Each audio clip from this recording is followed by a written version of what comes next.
Hello and welcome. You are watching QTV and you are watching the Week in Review. I'm your host, Ade Darami, and across the table from me, friend and colleague Mahmoud Mboj. Mr. Mboj, as ever, welcome to the program. I'm pleased to be here, Ade. Thank you. And for those watching, and depending on your viewpoint, it's either the dynamic duo or the terrible two. Why do I say that? Because our colleague Lamindi Sonko, who normally does the signing, is once again not able to be with us this week, but it's not a permanent sort of disappearance from our screens. We hope to have him back, but circumstances beyond his and our control. And so the program is called The Week in Review because why? We review stories that we think are interesting and deserve another go round. Usually, always 10 stories that we have considered to be either important, interesting, or just, taken our fancy, really. So what's on the menu, you might be asking? Well, National Assembly members have been scrutinizing the budget this week, and of course, so much so that they'd gone for a retreat to study the budget before they delved into trying to take it apart. Also, UNICEF, United Nations Children Fund, they've celebrated, commemorated 60 years of being here in the Gambia, and World Day of Remembrance for victims of road traffic accidents was commemorated, and of course that has particular resonance and relevance for the Gambia. And Women in STEM teamed up with a school here, and it was Science Week, UN's United Nations Science Week, and they had some interesting ones. And also a bicycle race that took place in Brikama, and our colleague covered that one. 2 people have been arrested, not yet jailed, but arrested certainly, and charged over stealing of transformers from NAWEC, National Water and Electricity Company. We also speak to the executive director of one of the tripartite funds, tertiary education tripartite funds, and he tells us about the importance of that fund, and we'll delve into the other funds as a kind of use that as a jumping off point. Also, it was World Children's Day. And this year, the theme was My Day, My Rights. Yes, children's rights. And here in the Gambia, the German embassy, now that they've re-established relations with the Gambia, commemorated 36 years of German unity, marking, the fall of the Berlin Wall. So these are 9 of the stories that you will be hearing and we will be dissecting on the program. Only one place to start, of course, the budget. Draft budget was presented by the Minister of Finance. It went to the National Assembly and they kicked it around a bit. Have a look, have a listen. National Assembly was tense and expectant as lawmakers took turns examining a budget that will shape the country's economic direction for the year ahead. Coming less than 2 months before the year end, the $36 billion proposal triggered pointed questions from across the chamber.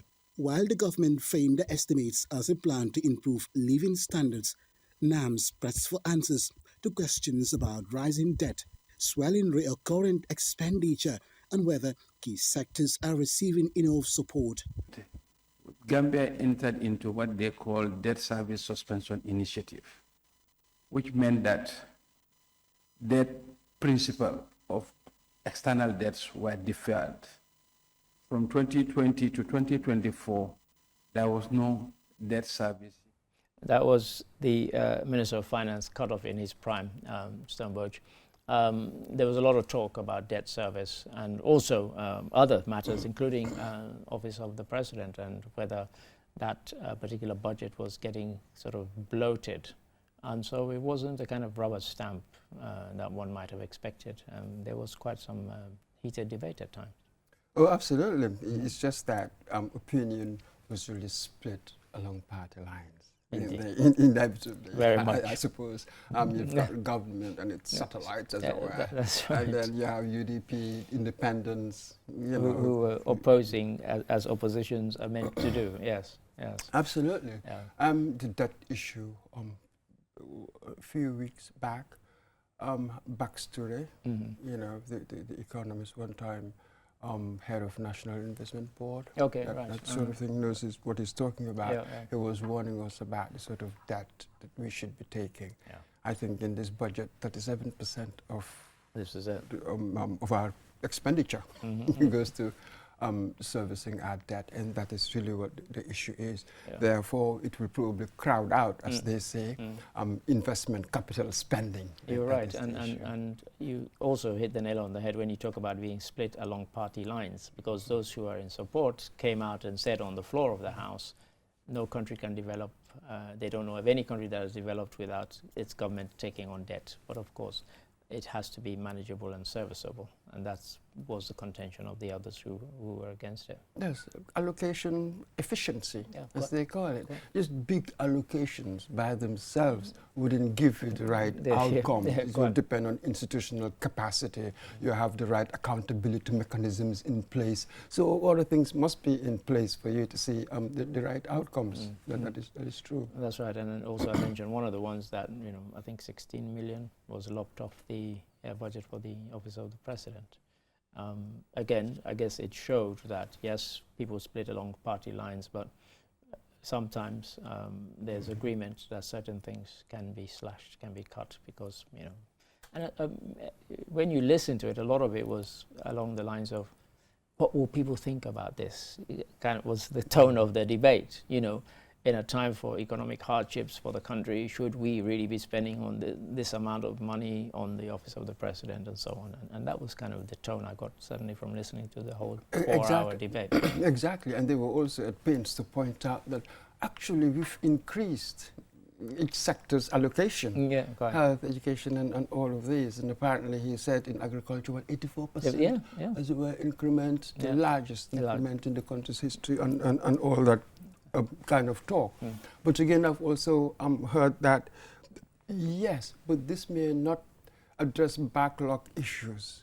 I've heard about the scholarship arrears, Yeah, quite. you know, and other institutional deficiencies Yeah. covering that. Yes. So in the end, Yes. the sort of outcome, you hope that this injection of money, as it were, would yield the sort of right. outcomes you want. Yes. But again, past obligations will possibly swallow up a huge Huge chunk amount of it. of what you're giving. This is true, and I think at least one person took a pop at the state-owned enterprises and at their kind of underperformance, and saying if they performed better, we'd get more revenue, and you know, we wouldn't be having this discussion. But yes, it was very much a case of you know, when it came to the crunch, people did split along party lines, which was That's it with the subsidies and transfers, as it were, what, 8 billion? yeah. Yes, that's what we're putting in there. Yeah, correct. But again, here, you want these institutions to give you the right outcomes, Outcome. the It's not desired just about outcomes. yeah, It's not quite. just about putting in money. Yeah, We've correct. been doing that, haven't we, really? With pouring our down a subsidies, hole, with yeah. these subsidies and transfers. We've been doing it every budget, really. Exactly. But have we really Have seen they the performed? Yeah, outcomes? quite. Afterwards, they've come up with these performance contracts, Yeah, hoping to improve their efficiency. with penalties. That's it. Quite. But we know that these reforms, they take time before Well, you this is really it, begin yeah. to see the results.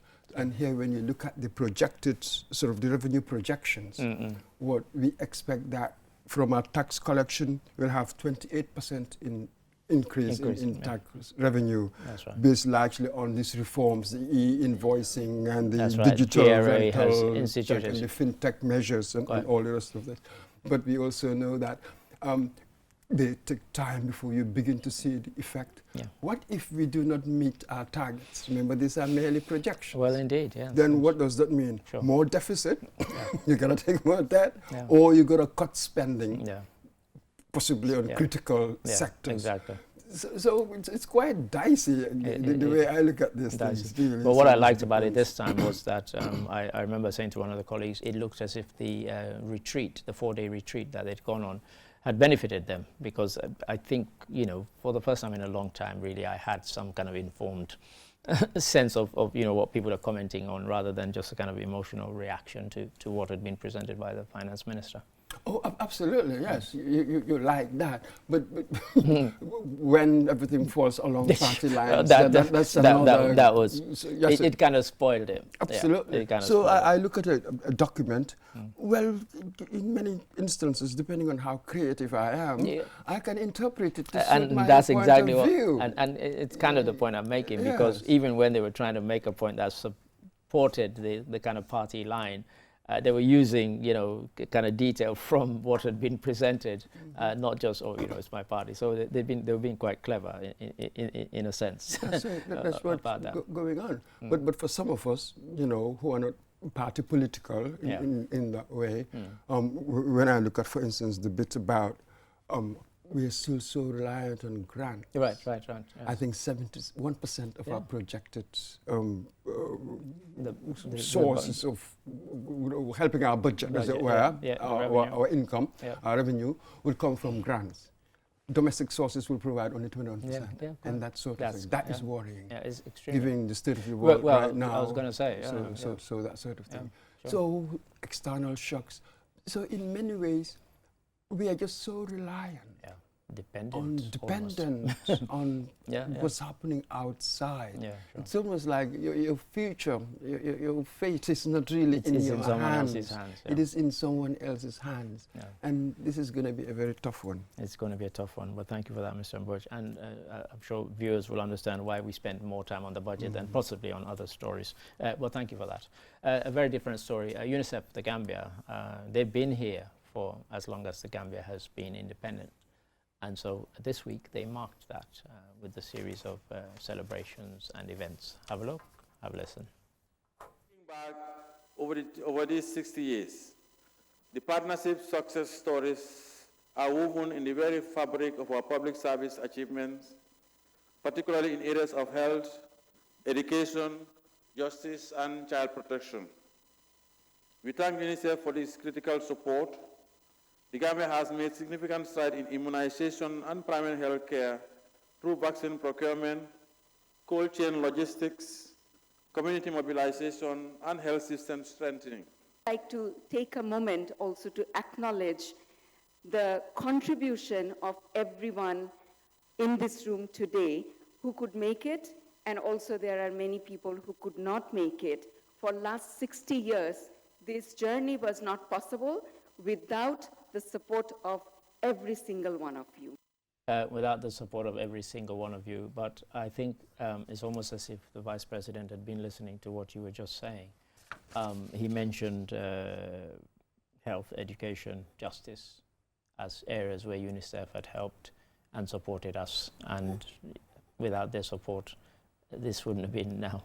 If UNICEF decides to withdraw its funding, suddenly it will impact these sectors very, very heavily, particularly education, of course. Absolutely, and health. The immunization breakthroughs well, in many ways over the years. They helped us tackle the vaccination campaigns. Yeah. They helped us with measles, polio, tetanus, and that sort of thing. That's right. Extraordinary. Yeah. And yes, education. For us, it was access Yeah, to widen the net, get as many people as we can. And health, food. Nutrition. See, they were focusing on these things, and they made a massive difference over the years, and water, sanitation, and all the rest of it. Absolutely. Can you imagine the Gambia without UNICEF? See, this is what we were talking about. We just talked about 75% of the development projects being funded, expected to be funded, if you want, from outside. So this is it. We've been reliant on outsiders for a very long time on everything else. So it's just that. Where next? Well, I was going to say, because one of the reasons I wanted us to discuss this is that we've talked about the diaspora, kind of doing stuff to fund some of these projects because of what's happening, as you said, in the wider world. Trump has kind of changed the whole kind of international dynamic, and you now see the likes of Britain rolling back their promises on aid that they made 10, 15, 20 years ago. It's not rocket science to know that these are some of the big funders of the likes of UNICEF and so on. So if they're pulling back and then they start defunding or contributing less, let's say, then it's going to impact. But have we ever thought of Plan B? Should these, and my contention would always be perhaps Plan B could be our diaspora, where we create a fund that's for education, for health, for vaccines, for whatever, that they can sort of pay into, so that we're not handcuffed to what is happening externally and from these external donors. There was never really any Plan B. Yeah, that was why Trump revolution. I don't know what to call it. His vandalism, He's- whatever you call He's it. upending of the Absolutely. international order. So everybody was just shocked. Yeah, quite. Unbelievable, shocked into this new reality. But again, maybe, this is really, a good number of people are saying this, maybe this was really It's the what we thing that we needed. needed, Yeah. a kick up the Kaiba, as Well, it yeah. were, for us to get up. Yeah. So this is it. All the good work that UNICEF's been doing here, now with these straitened circumstances, they will dwindle, yeah. really. Indeed, They will really decline. There's no two-way about it. So how do we respond to this? This is the issue now, really. It's a big issue, and one that it will be interesting to see where we go from. Yeah, but thank you for that, Mr. Mboch. Story number 3, one that I said when I was kind of going through the recipe or the menu, I mentioned one that had particular relevance and resonance for the Gambia, and of course that's World Day of Remembrance for Road Traffic Victims. Have a look, have a listen. First introduced by the charity Road Peace in 1993 and formally adopted by the United Nations in 2005, the World Day of Remembrance serves not only as a memorial but also as a reminder that road deaths and injuries are largely preventable. This year's commemoration highlights the human cost of road crashes, which remain one of the leading causes of death globally, particularly among young people. The day also emphasizes the economic and social impact of road accidents on nations, including the burden on healthcare systems and losses in productivity. This is true of the Gambia, where road accidents continue to be one of the leading causes of injury and death, with national data showing a concerning trend over the past 5 years. The Ministry of Transport and the Gambia Police Force have identified several main causes of these crashes, which include speeding, reckless overtaking, poor vehicle conditions, poorly trained drivers, and weak enforcement. I'm so predictable, Mr. Mboch. Every chance I get, I bring up one of these stories because this was a global commemoration and a global kind of awareness raising. But we really have to boil it down to the Gambia and ask the question, how serious are we about these sorts of things? Why do we even commemorate it here when you see how, you heard the end bit there. Poor vehicle management, poor driving, weak enforcement, reckless overtaking, and so on. Things that anybody who's lived in Gambia for 2 minutes will recognize as being a fact. And yet, every year the day comes, we commemorate. We even had Road Safety Week here in the Gambia, which I just thought was laughable, really. And when I had the PRO from the police, I told him so. I said, sorry, I think this is a joke here, because we kind of have these sessions on radio and TV for a week, and even in that week we'll be busy crashing into each other, smashing into each other, and disregarding road safety rules and regulations. That's it, because so many facets of a successful implementation, they're all missing, aren't they? Yeah. We've been implementing the National Road Safety Strategy 2020-2030. Yeah. Well, what did we get from Dr. Marina? Was it in 2022? Yeah. It should be declared an emergency, Yeah. a public emergency. Absolutely, that tells you that, Because really. he'd been collecting the data, and he'd been collecting the data when I spoke to him. He said, from one hospital, mind you. He said, imagine if I did it nationally. Yeah, Exactly. So, yeah. So, and the figures I saw just before we came down, about between 1,000 and 2,200 road traffic accidents annually. You get between 200 and 250 fatalities. So, yeah. And these are really, really very, very high. Yeah. I mean, for a country Really, the size of the For Gambia, the country the size of the Gambia. it's ridiculous. And the attitudes, even yesterday when we were driving home and we nearly collided with somebody, I had right of way, and so of course I assumed stupidly that because I had right of way, this person would let me go. Of course he didn't want to, and so I had to stop and let him go. If I'd been as boneheaded as he had been, we would have crashed into each other, and I see that every day.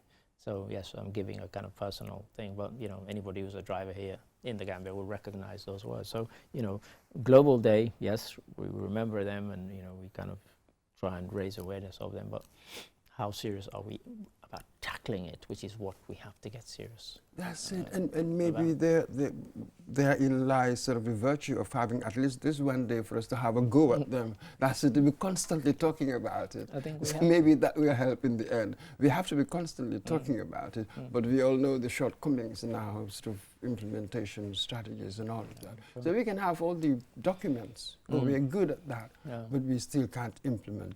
Enforcement on the roads really Yeah. so weak. Well, and when Lolly Extremely did weak. the story and I discussed it with her, I said, of all the things, yes, danger, overtaking and so on, I said, but weak enforcement really, for me, is the most important, most crucial component of that. And It's non-existent. we have to say this. I take the taxis all the time. I like nothing better than to hear drivers, having conversations with the passengers. You learn so much what people are thinking, what's going on. Sure. I've never been in a situation where a driver would say, well, I was caught the other day and I was taken to the police and I went to court. No. When they caught me, you have to give whatever, 500, 1,000. In fact, the other day somebody said to me, with these PIUs, the traffic unit, people. they're worse. I had to give them 3,000. Oh, my word. So let's be honest. Yeah, This is what I hear. This is what yeah. people talk about. That's one of the reasons why I love being in taxis. Yeah, Really, it's go on. like a classroom of its Yeah, own. yeah, go on. You know what people are thinking. But this is what people are thinking. The police may come here and deny it, Yeah, but go on. again, the experiences we have there, with people, directly involved in this is what they're thinking. This is So can you imagine that kind of enforcement regime? Yeah, sure. Or lack of a regime. Lack It's of a it. non-regime. Yeah. And then if I want a license, I swear to God, I just sit where I sit. There are middlemen, they'll bring a license to me. Again, I That's bring it. up the story That's every it. time So we have much this is wrong. So much is conversation. wrong with the system. So Yeah. we really cannot deal with it, really. Yeah. It seems that we can't. We can't, which is a shame, a great shame. Well, thank you for that. Story number 4, Women in STEM. They partnered with Marina International School to commemorate and celebrate, one has to say, Science Week. What went down? This will tell you. Have a look. We talk about artificial intelligence, we talk about data, we talk about skills, which I believe you should start reading on. It is quite important for you kids seated here today to take advantage of the opportunities that will come ahead of you. We're actually doing 2 projects. There's the extraction of DNA from a strawberry, because most people do not know that DNA is all around us and in all living things. And then the second one is water analysis. We're testing different water samples to see if they have the important ions that we need in our body. At the end of the experiment, we want to see where the ions that these water companies claim that can be found in their water bottles are actually present.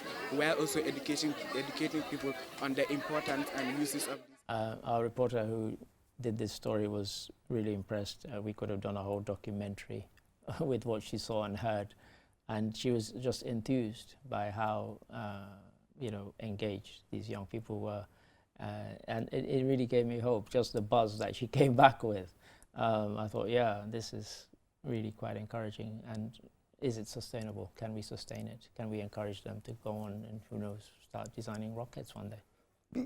I suspect it's maybe Mariner schools, CBEC, some of these schools, the high sort of fee-paying schools, possibly. I just wish that can we replicate it? But Kind of democratize the thing, but all the same, yes, the top end. Why not also sort of focus to some extent on the top end? The very brilliant ones. You want them to move on to other things, whilst you're trying to bring up, as it were, the low end. I have no problem with that, and that was fantastic. Yeah. Introducing them to the wonders of science, creativity, very early isn't age, it? and Experimentation, knowing your world, environment. In the end, that's really what science is. Well, absolutely, and I loved the story. I mean, I watched it again and again and again. I even watched some of the cutaways and interviews that we didn't use, just as we said, because we had kind of time constraints that we put on our news broadcast. But they were really fascinating what people had to say, who were there, particularly the children. I thought, wow, so we have kids like this in the Gambia, and the answer is yes, we do. Yeah. Oh, absolutely. Yeah. Oh, I've known that for a while now. Yeah. Whilst we were at QIT, Right. in the summer, we had special summer programs for students grade 9 or grade 12, stuff like that. But then you'll have students from Marina, we used to have them, Right. or from CVEC, Yeah. you know, these high fee paying schools, Right. and people from state schools. Right there, you could see the Yeah, yeah, difference quite. immediately Right. in the demeanor, how they carry themselves, the confidence they had. All of these things, they matter. They matter That's a big time. character Yeah. for a human being.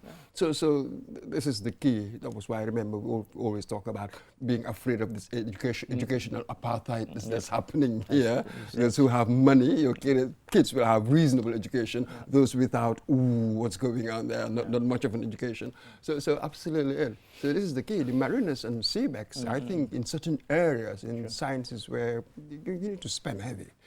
Because of these schools, they have money and the parents can afford to do certain things. They will produce some interesting things. Yes, They indeed. will produce Let's it. hope they get the chance to do exactly that. Thank you for that. Story number 5, which will also take us to the midway point in terms of stories anyway.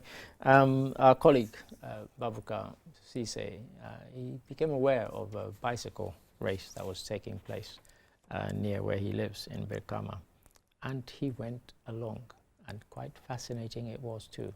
Have a look, have a listen. This event, organized in collaboration with Recycle UK, Safe Life Gambia, Gambia Cycling Association and Tode Banjul, brought together 32 male and female contestants from 14 schools across the West Coast region. I go to Kanlaji, from Gunjur to Kanlaji with bicycle. After I spend there 4 days, I come back with my bicycle. Thank God today I make it.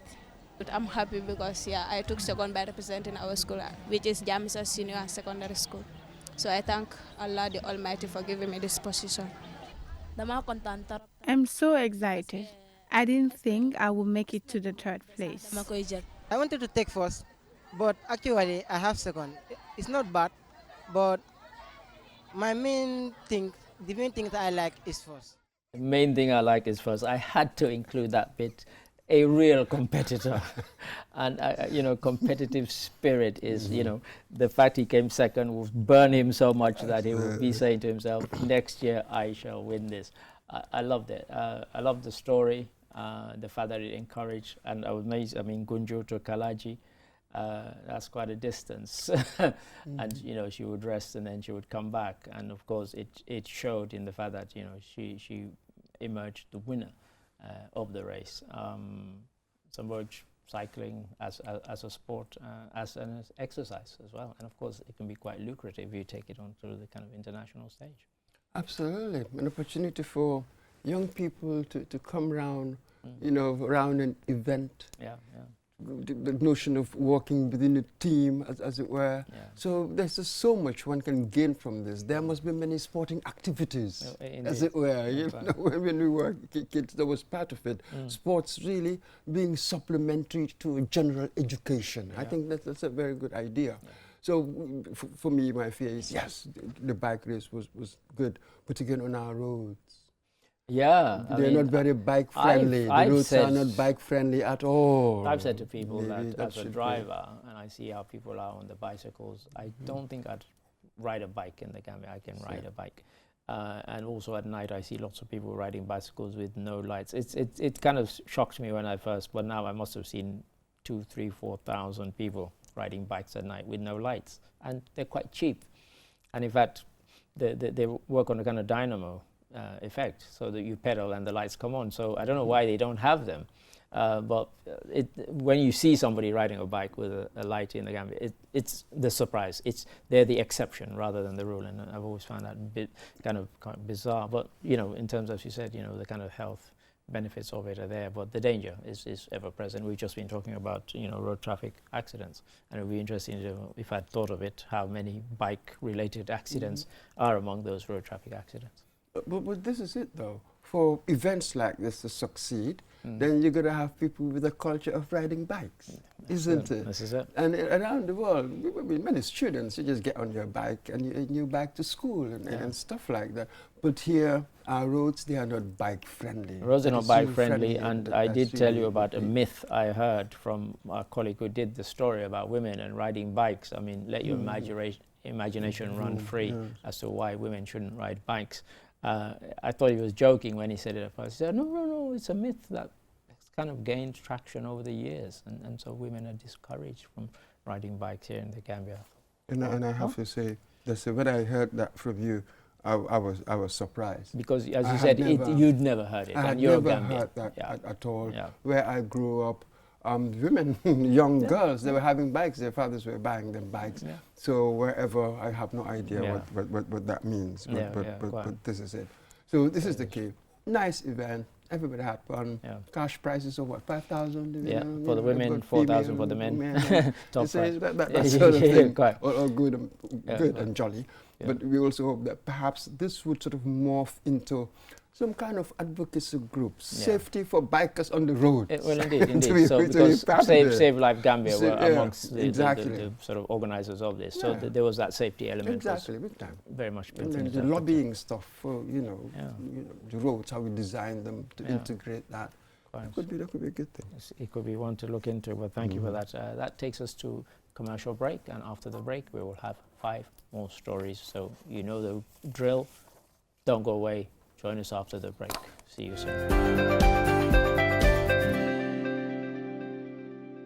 QCell brings you the future with our ultimate bundles. Enjoy the best voice and data bundle plans in one package. Get unlimited data packages with flexible validity and enjoy what true internet feels like. Get 30 minutes of on-net and off-net calls with 5 gigabytes of data for just $350. Or get bigger bundle packages from 10 gigabytes to 20 gigabytes with over 100 on-net and off-net voice calls and enjoy the fastest internet speed in the Gambia. You can also buy 1-day, 3-day or even 7-day packages and enjoy unlimited data bundles with uncapped speeds. Just dial *343# today and experience the limitless capabilities of the QCell network. *343# should be your favorite code to dial now. For more information, call our customer care on 111. QCell. We innovate, others follow.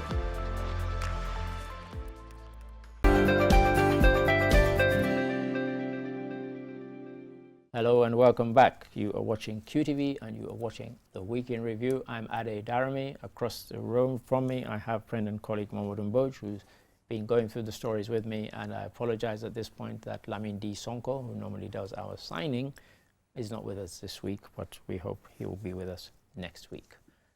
Now, story number 6.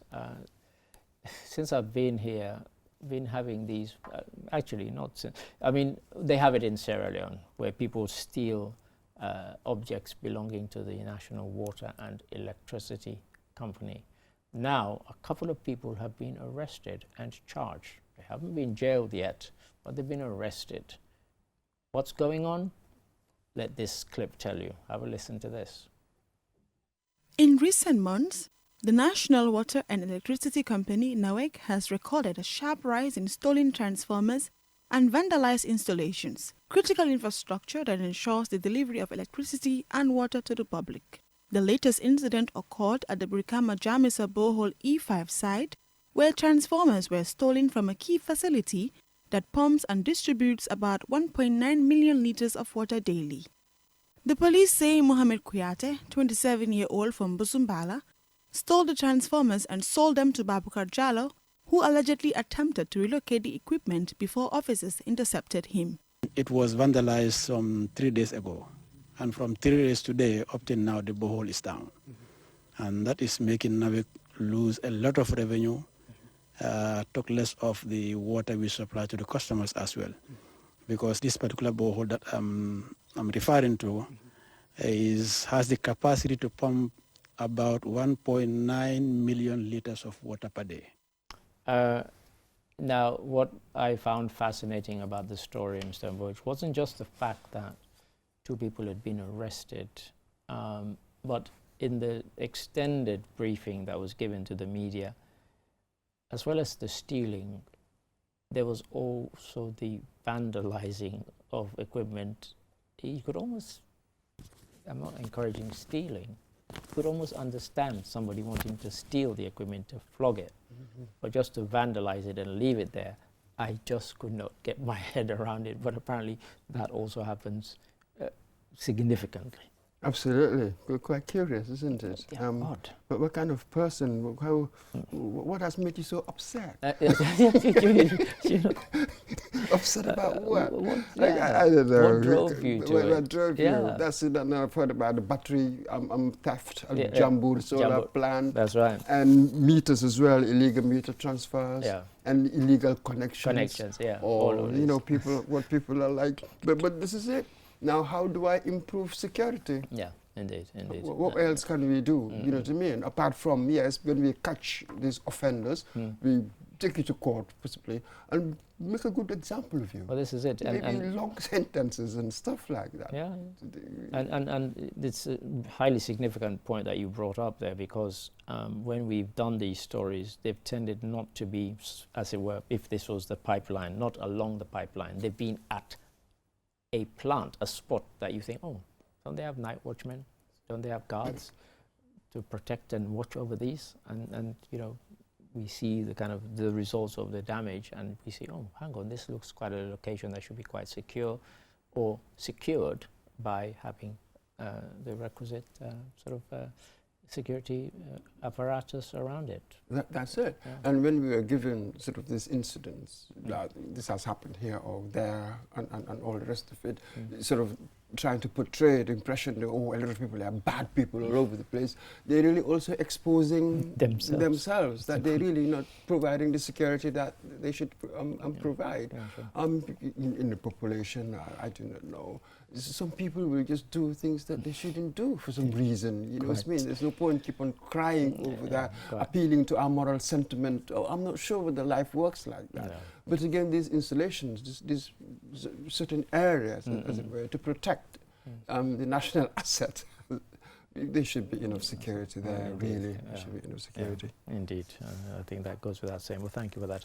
Story number 7. We've been speaking to the various executive directors of the tertiary tripartite funds to find out, you know, what's going on. So we've spoken to the secretaries and we've spoken to the chair of this. This one is from the Student Revolving Loan Scheme. Have a look. We don't want to have a Gambia where somebody would say, I want to go to university, I want to go to USET, I want to go to land at a TVET institution, but I don't think I can pay. We don't want to have a Gambia where a kid in any part of the country would say, I don't know if higher education is for me, just because of their financial situation. What kids should worry about is their grades, you know, and their health. But access this fund, inshallah, would make that history. One of the things that we've been looking at was we want to have a student loan program that would provide access, number one. We want to make the student loan program revolving in the sense that when we give out monies, they would be paid for us to be able to give them out to others. You know, we've seen lessons around the world, but we've also seen bad, you know, lessons around the world that we want to avoid. Of course, we're talking about loan scheme. Of course, I would have called it the revolving student loan scheme, but they called it the student revolving loan scheme, just to be difficult. And that was Dr. Samba Ba, you executive director of this particular scheme. And of course, they've been given a kind of boost to kickstart them. CEO Chairman Mohamed Jah, you know, promised that 3 of the companies in the Q group would donate $5 million each to kind of get them off and running and sort of serve as a kind of encouragement to others. But again, you know, I kind of joked that, you know, Geneva Sonko was always teasing me for using the phrase game changer. But in a sense, well, not in a sense, it really is, because we've never had anything like this in the Gambia, and now we have it. And he kind of set out what it's all about and why we need it, really. Absolutely, the potential is huge because a lot of people here could be brilliant, but they can't afford, you know, tertiary education to go on. So this is it. How does it work? Well, isn't it? Application based on what need and eligibility. That's right. That's then once you're done, you start work, then you pay back. You start Hence paying the revolving back, nature of it. The revolving nature of it. Yeah.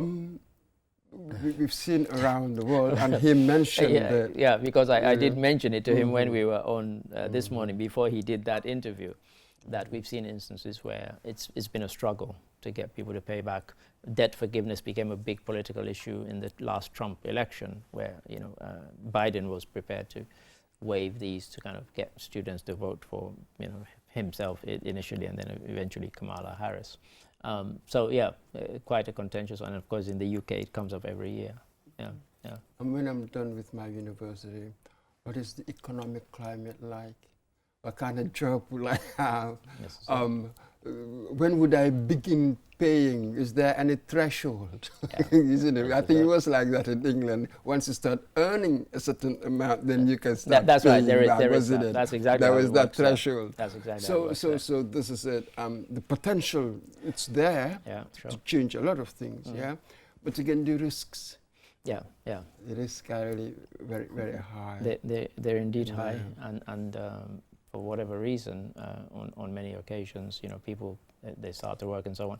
And one of the big talking points that we really didn't address, because, we talk about national development and so on, the whole debate in England around when they were intending to, because I remember when it was about to be introduced, I'm that old, it was about, what about people who are doing causes that we don't think will add to national development and so on, and will the Gambia start thinking along those lines? I want to do something in pottery. Well, pottery, I might start a company, or theoretical, whatever.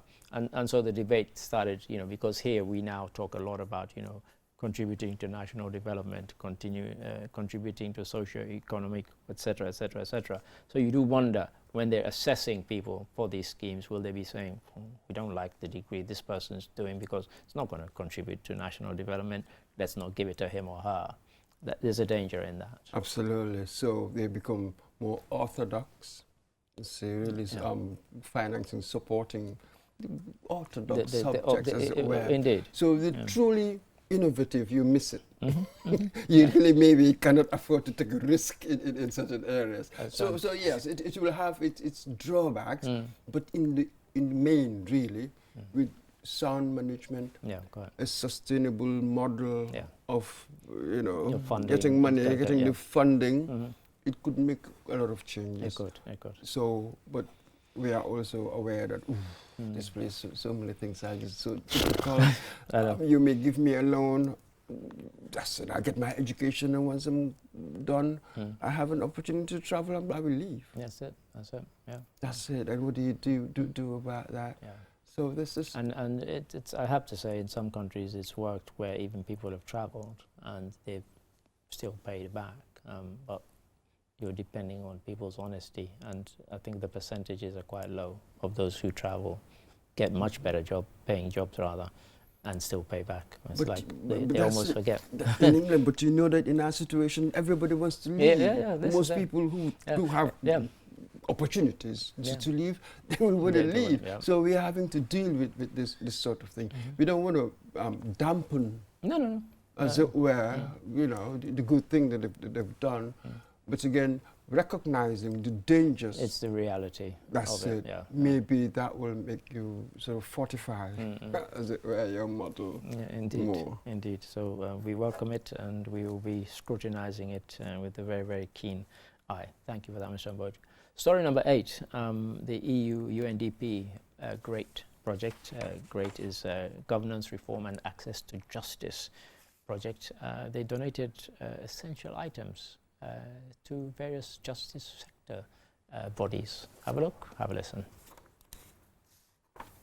All of the work that you have done so far, that we have done together, and say, let us continue to remember what makes us wake up in the morning when we say we are supporting democratic governance. One of the major issues we had was capacity building. And this was resolved this year with the amazing work of the GREAT project. As we speak now, every single member of staff of the ADRS is a certified mediator. And this is very awesome. This year particularly have been a very amazing year for ADRS. What our statistics normally we was around 50 cases for the year for the head office, and maybe about 35. I can tell you that today we are about 130-something cases for the first time. 130-something cases. And in case you're wondering, ADRS, Alternative Dispute Resolution Secretariat, is what they're talking about there. Mr. Mboj, I said laptops, computers, and various equipment building capacity. We heard their alternative dispute resolution because of lack of capacity. They could only handle a certain number of cases. With added help and building up of their capacity, they've doubled the number of cases that they can deal with. Absolutely. I think the ADRS should be encouraged a lot. There are so many cases that really instead should not of be clogging up the courts. Clogging up, we said. both said. Yeah. So they should really be more, taken to this process. As it were, will be more appropriate. Sure. And operational efficiency, these are the terms being bandied about, supporting digitalization and access and all the rest of it. That's right. Absolutely. Yes, right now, many institutions you go to, they're lacking in one thing or another. So having these bodies, these institutions helping, we will need that for a very long time. It's just that when these institutions receive them as well, put them to good use. Maintain them. Maintain them. That's right. If you're given a work computer, don't start using it as your home computer. As your home computer and that sort of thing. Sure. So, but that's it. Yeah, we thumbs up to them. Well, thank you for that. Our penultimate story, World Children's Day was commemorated this week, 20th of November. And we kind of paused to kind of honor our youngest citizens. And of course, here in the Gambia, it was commemorated, and we did a report about it. Have a look, have a listen. Happy World Children's Day. Today, we proudly commemorate the adoption of the United Nations Convention on the Rights of the Child. This was a landmark moment when the world recognized that children are not just recipients of charity, but human beings with their own inherent rights, voices, and dreams. As we recommit ourselves as duty bearers, as decision makers, to uphold and fully realize child rights in the Gambia, we recommit ourselves to listening to the challenges our children continue to face, and we recommit ourselves to finding the right lasting solutions for them. We recommit to investing more in child rights and to amplifying children's perspectives, voices, and experience. There we heard Nafisa bin Shafiq talking about World Children's Day. When we ran the story, my only kind of thing that made me pause was the bit where they talked about an increase in children's voices kind of contributing to decision making. I'm not sure how much I recognize that as being the Gambia I live in. Because they were talking about Gambia. This was not a generalized kind of, yes, it was a global commemoration, but that specific reference was to the Gambia. And yes, lots of other things, access, you mentioned access to education and all these things, and how greatly increased that is. But when we had the discussion here, you made a very, very valid point that it's not just about more buildings and more benches and desks and stools. What about the quality of it? But if we go back to this thing about children's voices being heard and taken in terms of, I did struggle to know where that came from, really. Absolutely. In decision making. Yeah. Yes, we're paternalistic when it comes to certain things, aren't we? Yeah.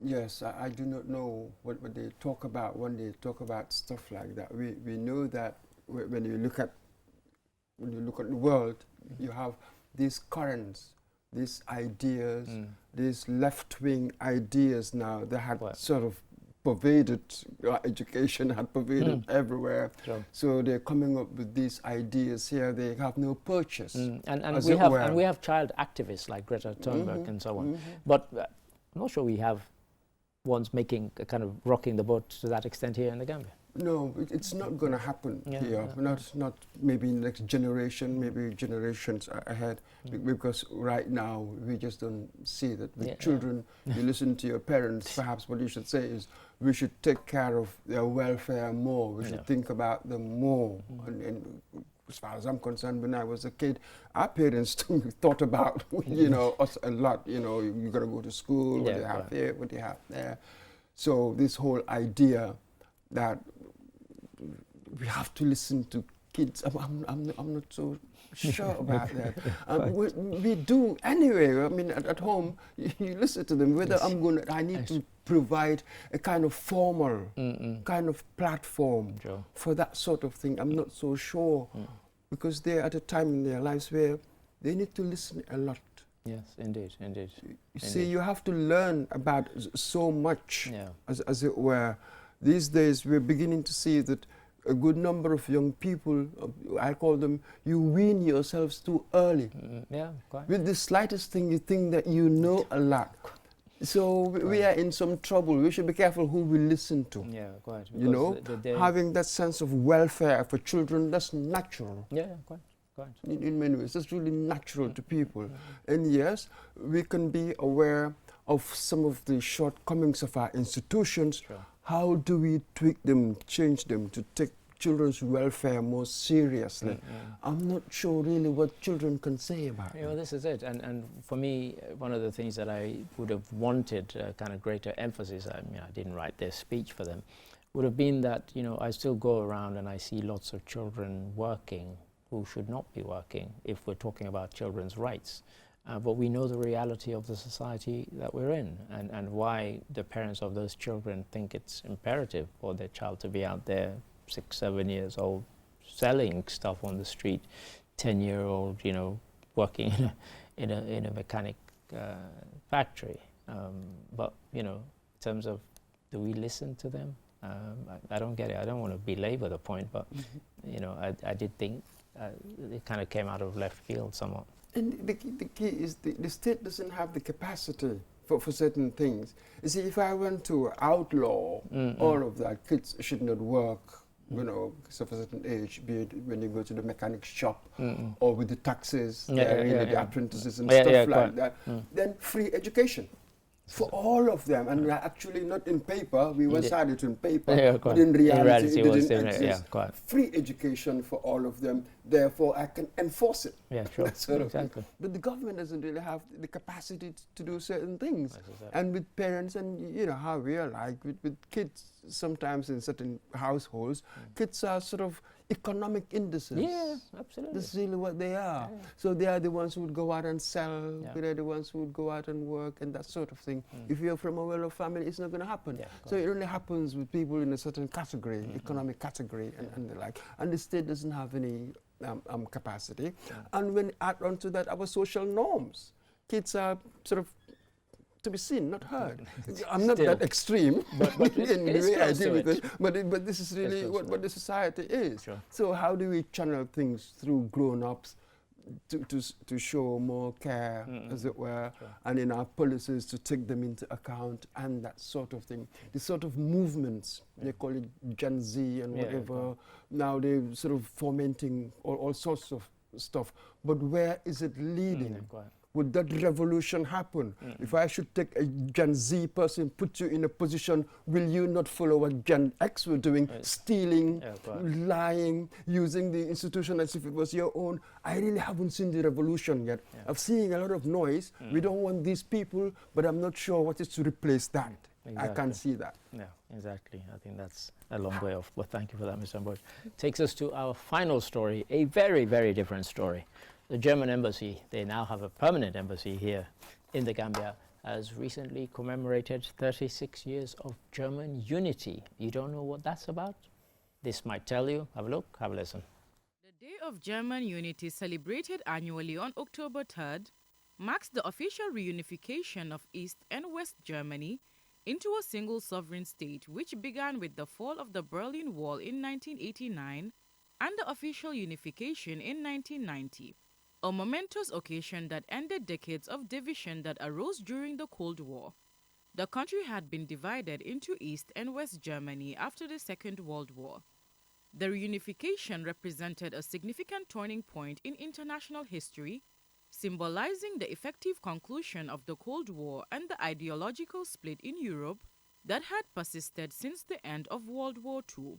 This is why we're supporting Ukraine, which is defending itself against a brutal and illegal war of aggression from Russia. This is also why we're supporting many African nations in their quest for peace, human rights, democracy and development. Germany has maintained diplomatic relations with the Gambia since 1965, though these ties were strained during Yahya Jammeh's autocratic rule. Relations strengthened after the democratic election of President Adama Barrow, marked by German President Frank-Walter Steinmeier's 2017 visit and the opening of a German embassy in Banjul in May 2023.